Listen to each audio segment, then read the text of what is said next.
Most people believe that feeling weak after 70 is normal. They assume it's just age doing what age does. But here's something most seniors are never told. Weakness does not begin in your muscles. It begins much earlier, often years before you notice it. You may still be walking, still moving around the house, still doing what you've always done. But something underneath has already started to change. You feel it when standing up takes a bit longer, when stairs feel heavier than they used to, when your legs feel tired for no clear reason. Most people blame this on getting older. But aging itself is not the real cause. There is a hidden chain reaction happening inside the body after 70. And once you understand it, weakness suddenly makes sense. This video is not about exercises. It's not about supplements. And it's not about pushing your body harder. It's about understanding why strength fades and what still remains possible even now. If you're over 70 and you felt weaker lately, stay with me. Because what you're experiencing is not a failure of your body. It's a signal. And once you learn how to read that signal, everything changes. When people talk about weakness after 70, they usually point to muscles. They think muscles simply shrink with age. But muscles don't decide when to weaken. They only respond to signals. And after 70, the most important signals in your body begin to change. Those signals come from your nervous system.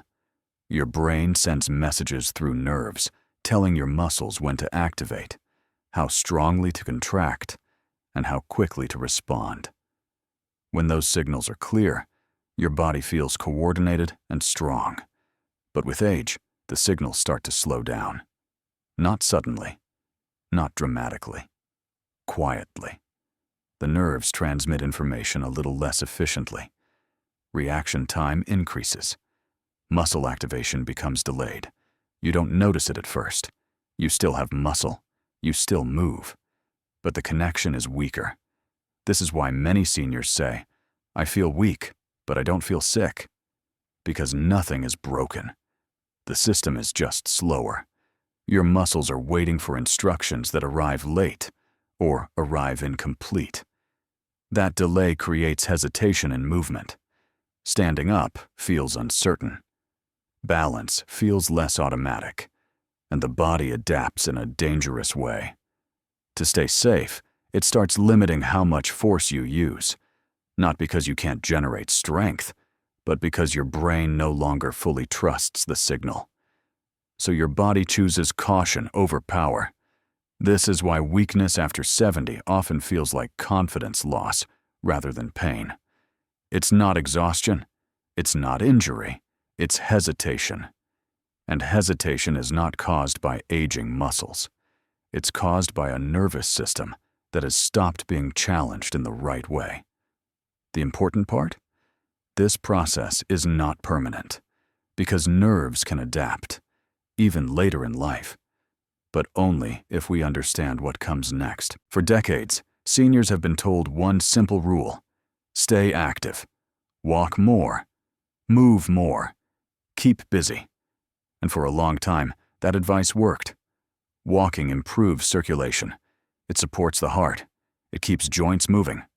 But after 70, something changes. Walking stops sending the signals your body needs most. When you walk, your muscles work at very low intensity, just enough to move you forward, not enough to challenge strength.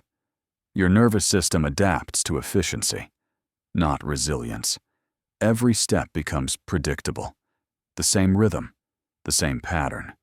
Your brain already knows what will happen next, so it stops learning. And when the brain stops learning, the body stops improving. This is why many seniors walk every day, yet still struggle to stand up from a chair. Why stairs feel harder. Why balance feels uncertain. Walking maintains what you already have, does not rebuild what you've lost. After 70, the body needs clear, deliberate signals. Signals that say, wake up, respond now, stabilize. Walking rarely sends those messages. Daily chores don't either. They are too familiar, too automatic. Your nervous system only adapts when something demands attention. Balance, coordination, controlled effort. Without those signals, your body chooses the safest option. Use less force. Less force means less confidence. And less confidence creates more weakness. This is not failure, it's protection. Your body is trying to keep you safe by avoiding movements it no longer trusts. But safety without challenge slowly becomes limitation. The good news? You don't need intense workouts. You don't need a gym. You don't need pain. You just need the right kind of signals again. And those signals are simpler than most people expect. After 70, your body does not respond to volume. It responds to clarity. Short signals. Clear demands. Enough time to process. The aging nervous system is not weak. It is selective. It ignores noise. It ignores repetition without meaning. But it responds powerfully when the signal is precise. There are 3 types of signals your body still listens to after 70. The first is balance demand. Not balance while walking straight, but balance when something feels slightly uncertain, standing still on one leg, shifting weight slowly, pausing before the next movement. These moments force your brain to map your body again, to ask, where am I? What muscles do I need right now? This rebuilds confidence from the inside out. The second signal is controlled strength, not speed, not power. Control. Slow movements, stopping halfway, holding tension briefly. This teaches your muscles that they are still capable. More importantly, it teaches your brain that those muscles can be trusted. Trust always comes before strength. The third signal is intentional coordination. Movements that require attention, that cannot be done automatically. Lifting a knee and holding it. Rising from a chair slowly. Reaching while maintaining balance. These actions reconnect the brain and the body. They remind your nervous system how to organize movement safely. When these 3 signals are present, something remarkable happens. Your body stops shrinking its movement. It stops avoiding effort. It begins to re-expand its ability. Not quickly, not dramatically, but consistently. And consistency is what the aging body rewards most. This is why some seniors regain stability even in their late 70s or 80s. They didn't move more. They moved with purpose. In the next section, I'll show you how these signals appear in simple daily movements you can start using immediately. Before strength returns, before balance improves, one thing must come back first. Confidence in movement. Not confidence in your will, not motivation. Confidence inside the body. This is why jumping into workouts fails. The body doesn't trust itself yet. So we begin smaller, slower, safer. The first movement is standing still, not walking, not stretching. Standing. Feet hip-width apart, hands relaxed, eyes looking forward. Nothing else. Most people rush past this, but standing still is where balance is rebuilt. Your brain starts measuring weight, pressure, micro-adjustments. If you sway slightly, that's not weakness. That's communication returning. Stay here for 20 seconds. Then rest. That's enough. The second movement is slow rising, from a chair. Not pushing fast, not dropping down. Slow up. Pause. Slow down. This teaches your legs how to support you again. Your hips learn coordination. Your knees relearn alignment. Even one repetition sends a strong signal. If you need your hands, use them. This is not a test. It's a conversation with your body. The third movement is single leg awareness. Not lifting the leg high, just shifting weight until one foot becomes lighter. You don't even need to lift it fully. Hold for a breath, then switch. This awakens stabilizing muscles that walking never touches. And more importantly, it tells your brain, I am safe here. These 3 movements take less than 2 minutes. They don't exhaust you. They don't strain joints.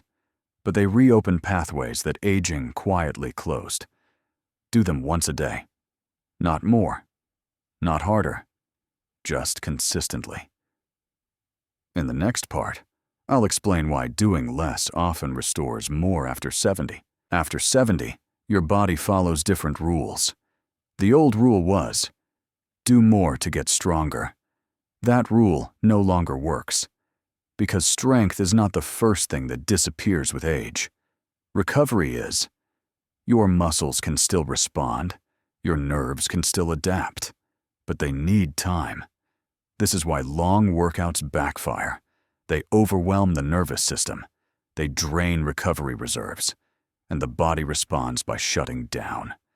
Fatigue increases, balance worsens, confidence drops, so the body protects itself by limiting movement. That's not laziness, that's survival. After 70, progress comes from signals, not stress. Short signals, clear signals, repeated gently. This is how the brain learns again. Think of it like turning on a light. You don't flip the switch on and off aggressively. You turn it on and let the room adjust. The body works the same way. A few seconds of balance, a slow rise from a chair, a controlled weight shift. Each one tells the nervous system, this is safe.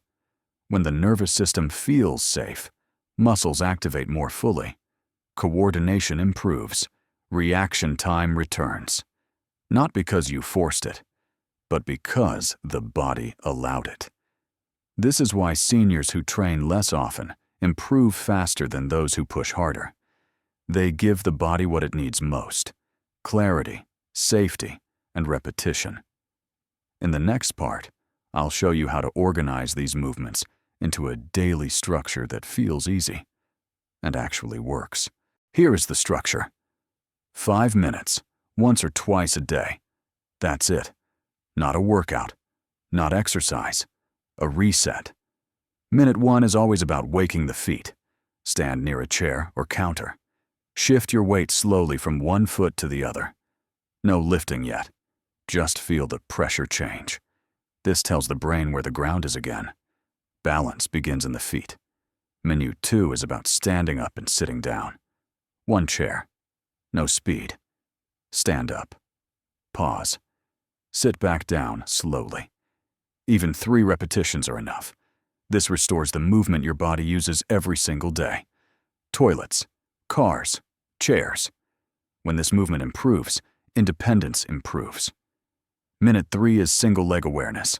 Lift 1 foot just an inch off the floor. Hold. Breathe. If needed, touch the chair lightly. Switch sides. This is not about strength. It's about teaching your brain how to stabilize again. Falls don't happen because legs are weak. They happen because the brain reacts too late. This fixes that. Minute 4 is hip and spine freedom. Slow circles. Small range. Nothing forced. Your hips decide how big the movement is today. This keeps joints lubricated and prevents stiffness from locking in overnight. Minute 5 is stillness. Stand or sit. Hands relaxed. Breathe slowly. This is where learning sticks. Your nervous system processes what just happened. Without this minute, progress is slower. With it, the body remembers. That's the full structure. 5 minutes. If you do it once a day, your body stays functional. If you do it twice a day, your balance and confidence return faster. No soreness, no exhaustion. Just steady improvement that feels natural. In the next part, I'll explain when during the day this works best, and how to fit it into real life without effort. Now let's talk about timing. Because the best routine is the one you actually do, not the perfect one. There are 3 moments in the day when your body responds the fastest. The first is morning. Not right after waking, but after you've been up for about 10 to 15 minutes. Your joints are still warm. Your nervous system is alert. Doing the 5-minute structure here sets the tone for the entire day. People notice they walk steadier and feel less stiff by late morning. The second moment is midday. This is the reset most people skip. But it's powerful. 5 minutes before lunch or before sitting down again prevents the afternoon stiffness that leads to evening fatigue. You're not exercising. You're preventing shutdown. The third and most underestimated moment is early evening, not before bed, but 1 to 2 hours before sleep. This helps the body release tension without overstimulation. Sleep becomes deeper. Morning stiffness decreases. Now here's the key rule. You don't need all three. One is enough. Pick the time you can repeat every day. Same place. Same order. Your brain loves patterns. When the pattern stays consistent, the habit forms without effort. Another important rule: never wait until you feel motivated. Motivation fades. Structure stays. This is not about discipline, it's about attachment. Attach the 5 minutes to something you already do, after brushing teeth, after morning coffee, before lunch, before evening TV. No decision required. If you miss a day, nothing breaks. No guilt. No catching up. You simply continue the next day. Consistency beats intensity every time. People who improve the most aren't the ones who do more. They're the ones who stop quitting. In the next part, I'll explain the most common mistakes that quietly slow progress, even when people think they're doing everything right. Now let's talk about mistakes. Not obvious ones. Quiet mistakes that slow results even when people feel they're doing everything right. The first mistake is doing too much. After 60, more is not better. When movements are rushed, the nervous system tightens. Muscles stop responding. Progress stalls. Slow movement creates signal clarity. Fast movement creates noise. The second mistake is skipping breathing.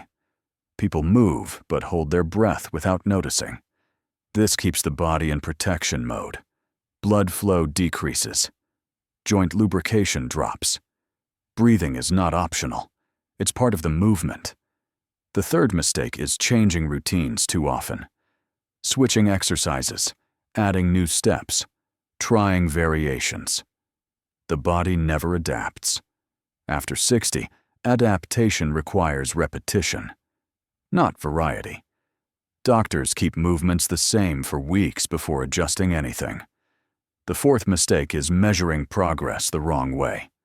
People look for pain reduction first, but pain is the last thing to change. Balance improves first. Control improves first. Confidence improves first. Pain follows later. If you only track pain, you miss progress. The fifth mistake is waiting to feel ready. Readiness never arrives. The body learns by gentle exposure, not by waiting for comfort. You start where you are. That's how improvement begins. And here's the most important mistake: quitting too early. Most people stop right before results accelerate, not because it failed, but because it felt ordinary. Consistency feels boring before it feels powerful. Doctors know this. That's why they emphasize simple routines done repeatedly. In the final part, I'll explain exactly what changes to expect over the next weeks, so you know what's normal and what progress really looks like. Now let's talk about results. Real results. Not overnight miracles. Not promises. What actually changes when you stay consistent? In the first 3 to 5 days, most people notice something subtle. Not strength, not flexibility, but awareness. You feel your feet more clearly when you stand. You notice how you shift weight. Your body feels more present. This is your nervous system waking up. In the first 2 weeks, balance improves, not dramatically, but quietly. Standing up feels steadier. Turning feels smoother. Many people say, "I didn't realize how unstable I was until it improved." This stage is easy to miss, but it's critical. In weeks 3 to 4, movement confidence changes. You hesitate less. You move with less caution. This is not mental, it's physical trust returning. Your brain starts believing your body can respond again. In weeks 5 to 8, strength becomes noticeable.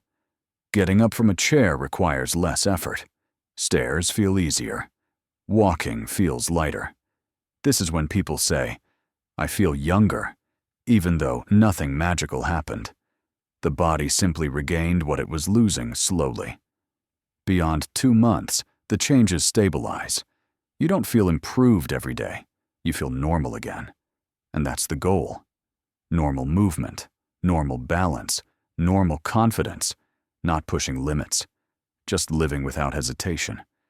If you miss days, results slow, but don't disappear. If you stop completely, the body slowly returns to its old pattern. This isn't punishment, it's biology. Movement quality must be reminded. That's why this works best as maintenance, not a challenge. You're not fixing something broken, you're preserving something valuable. If you've watched this far, you already understand something most people never do. Aging doesn't fail suddenly, it fades quietly.